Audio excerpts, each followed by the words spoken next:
And so I was, and so, and so I was, and so I was like, and so I was like, you know what? And so I was like, you know what? And so I was like, you know what? I'm kind of get, and so you know what? And so you know what? All I gotta say is that a successful reading month isn't determined by the amount of books you've read, but the quality of books you've read. Talented, brilliant, incredible, amazing show. Hello everyone, how's it going? My name is Ellias, and in today's video I'll be talking about the books I've read in the month of April. So I feel like April for me was sort of a huge transitional moment because I finally moved to a different city, and settling in, packing, moving, all the shenanigans. Like honestly, I feel like I lost 10 years of my life, shed so much hair. Like I lost so much hair. Yes, there's a lot of hair on my head, but where am I even going with this? Essentially, April was a huge stressful month. And now that we're slowly transitioning into like the spring season, I am just so grateful and happy that everything's sort of like coming into place, you know? And so reading wise, for the month of April, listen, it was lacking, not gonna lie. Like, I feel like April was pretty much the month where I read the least amount of books. I usually do like recent reads video where I sort of accumulate all the books I read in like the past 2 or 3 months into one video. But I decided to just, why not start fresh, start anew with a new season, new place, like new setting, new background, new backdrop, right? I only read 3 books in April. However, it was a 2 for 3 because 2 out of 3 books I read, spectacular, chef's kiss, 4 to 5 stars.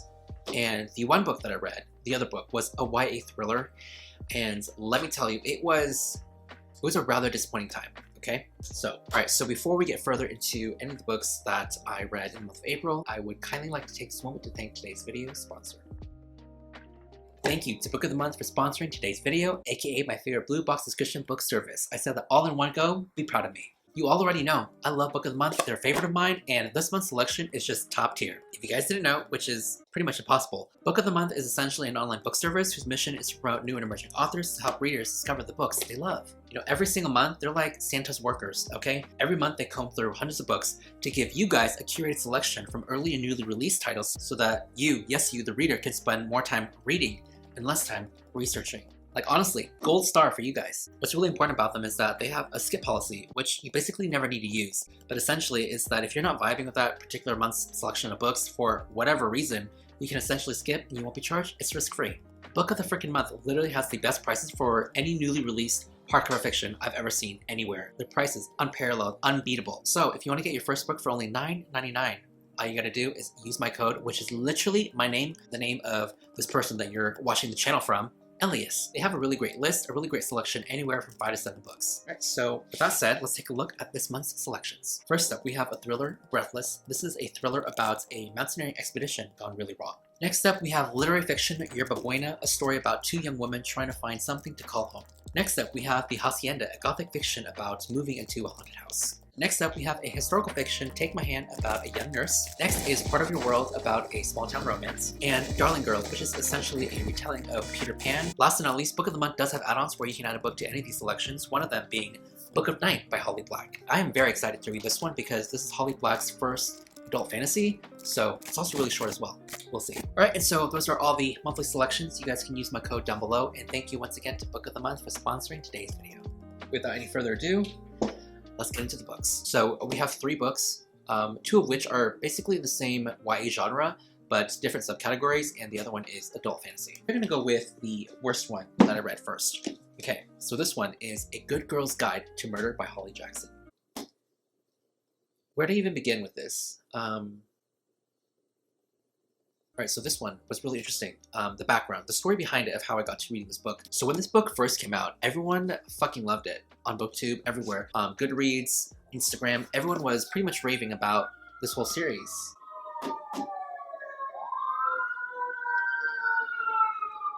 I guess somebody heard murder and that tipped them off. So when this book first came out, it was pretty much everywhere. It was the new it thriller. Like everyone was really loving it. All the new seasons like thriller readers that I know and follow really raved about this book, okay? And I was really skeptical and hesitant because this is the first in like a series or something like that, like a trilogy. Each subsequent book that has followed this one has been also widely praised and reviewed as well. And so I was like, wow, what am I doing? I am missing out on a good time. I really want to know what this whole series is about. And so I finally read it a couple weeks ago. And safe to say, Y'all are fucking liars. Every single one of you. You know, it's just really funny to me how I'm the only one seeing things clearly here. Like everyone else, y'all are delusional. Kidding, of course, because everyone is entitled to their own opinion, but you all are still wrong, okay? Let me just say that this was not a bad thriller by any means, okay? When it comes to YA thrillers specifically, I just tend to sort of minimize my expectations going in because you can pretty much tell that same formula, that basic structure that pretty much every YA thriller has, and it's really hard to subvert sort of that structure. As someone who has read a lot of thrillers, I can admit that YA thrillers probably aren't for me anymore. I've read too many of them, and they pretty much are all the same. Very similar in terms of mystery, whodunit, the solving the crimes, the characters as well. I think the only thing that makes them stand apart on how well they are on their own is the execution and the writing. The writing plays heavily into the role of these YA thrillers, and I get that, you know, I'm not the right demographic for it because I'm like in my late 20s. I'm not really basing the thriller off that it's YA. I'm just letting you know that my expectations for YA thrillers in general, it just isn't on the same level as other books. The main reason why I disliked this book so much was the characters. The characters in this book made so many fucking dumb decisions. And don't tell me, don't give me that shit. They're like, oh, teenagers, weren't you a teenager once? You made dumb decisions. No, bitch. I was a smart teenager. I would never be caught doing half the shit that this girl goes through to get the results that she needs or to do the things that she has to do, the situation that she lands in. That couldn't be me. Am I speaking for every teenage experience? No, but I can assure you the majority of you guys.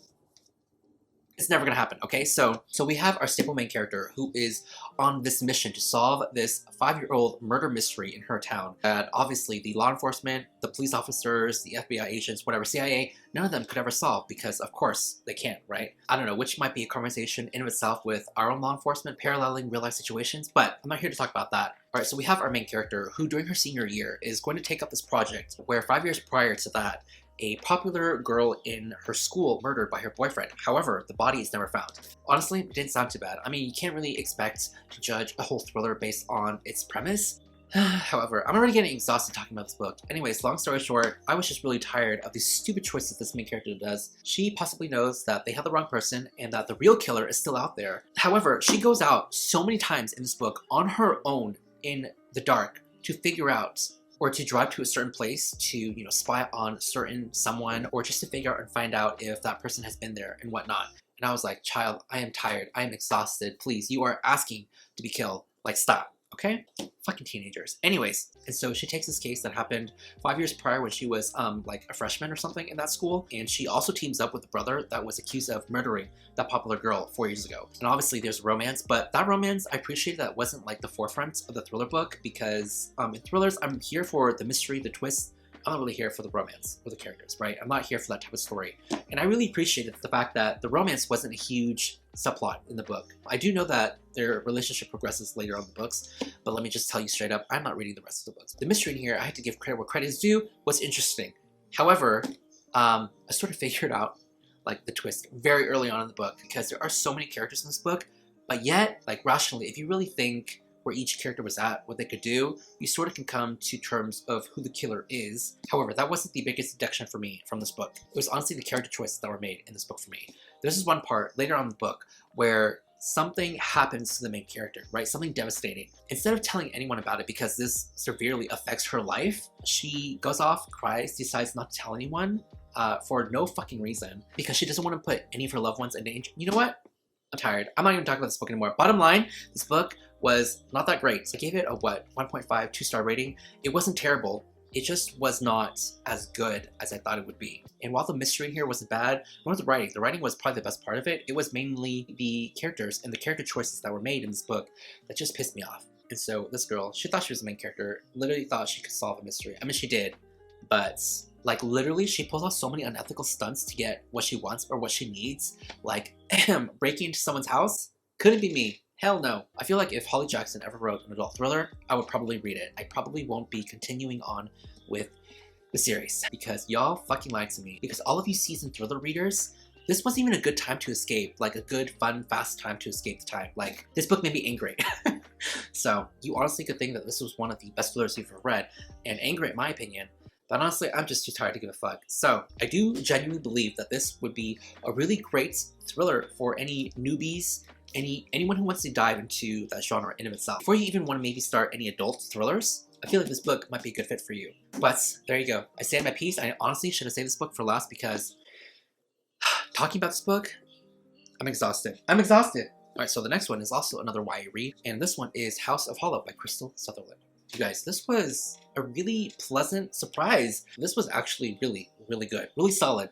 This was my first book from this author, and I gotta say, I'm keeping it out for her other books as well because this went out above and beyond my expectations of where I thought this book would go. I would say that this book was really atmospheric, super elegant as well. So this one primarily follows 3 sisters, and these sisters are like all equally really beautiful, intoxicating, seductive, and dangerous. You get the vibe, right? However, something tragic happened to them when they were kids. They were supposedly kidnapped. They literally disappeared off the face of the earth. No one could find them. No one knew what happened to them. And then I think like a couple months later, they reappeared.